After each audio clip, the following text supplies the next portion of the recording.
Hey ratbags, it's Jade. Back to the Shroud is the latest Enshrouded update and it's live right now. A ton of stuff has been added. They've done another dev blog outlining the details and some good patch notes too. The main part of this big update though is finally adding proper custom mode, so you can now increase the difficulty or make things easier, as well as a whole bunch of other stuff. Make it a full-blown survival game if you really want, or make things a bit more relaxed. There looks to be an absolute ton of different settings, and this is what I've been waiting for before jumping back into Enshrouded. I've wanted more of a survival game because it's quite survival light, but with just a general difficulty flow and maybe a slight boost to certain gathering. Enshrouded is a great game. I haven't really covered it as much though here on the main channel, as it simply just didn't align with a lot of updates I had going for other games. But I guess this is a quick plug as well. I will now start be doing a let's play, and I will start moving into making more guides and content, as I'm pretty sure it will be nearing the end of its early access towards the end of the year, maybe even the beginning of next, and then launching on consoles. I've got a couple extra channels, JPG2 and JPG Crafted, and the Crafted is where you're going to find Enshrouded in the future. I'm literally going to bulk record a let's play tonight, and it's going to run in tandem with my retro series of Grounded I've been doing. I've been covering other games as well and will continue, like Small Land, maybe Lego Fortnite, and I'm really excited about Core Keepers 1.0 launch and console launch next month. I feel like Enshrouded kind of fits more here with my more chilled, aimed at slightly younger audience channel. So you haven't subscribed, you haven't realised I've been making Grounded content and other games for a good 2 years now, please go and give it a subscribe and make sure you tune in for more Enshrouded stuff. And yeah, this update does look fantastic. These custom settings are great. I'm going to hop in now. I'm hoping they do have just a full-blown creative mode.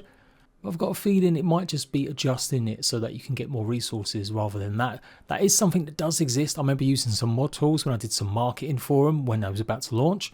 With so many great builders out there in survival games world, and they've been really struggling or using mods and stuff to get the creative mode, so it'd be nice if that is added. But yeah, the game's coming on leaps and bounds. There's a whole bunch of new other stuff as well. They've added mounts and pretty much display units for your armor and weapons.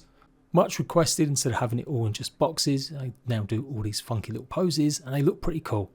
They've adjusted the size as well of a lot of the inventory and menus, so you can really see clearly what basically you're doing with certain construction pieces.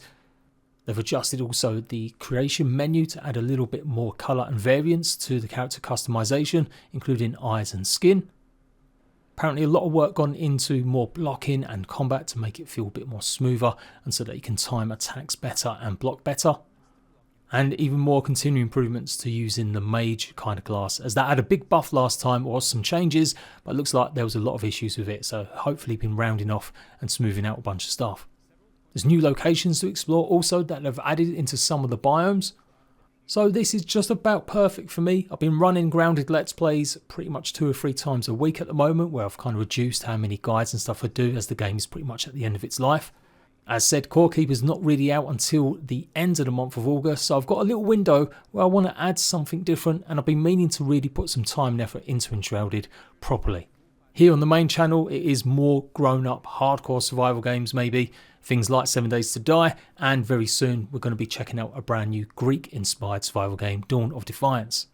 So yeah, there you go, the update's out. Please go and check out my second channel. Well, technically it's my third channel, but it's called JPG Crafted, and you will see a lot more Enshrouded content in the future, especially when we get next big 2 updates. I'll definitely be down to doing some fresh guides and maybe some recap guides for players new, especially for console players, which I reckon, like I said, it will happen in the very near future. Laters, ratbags.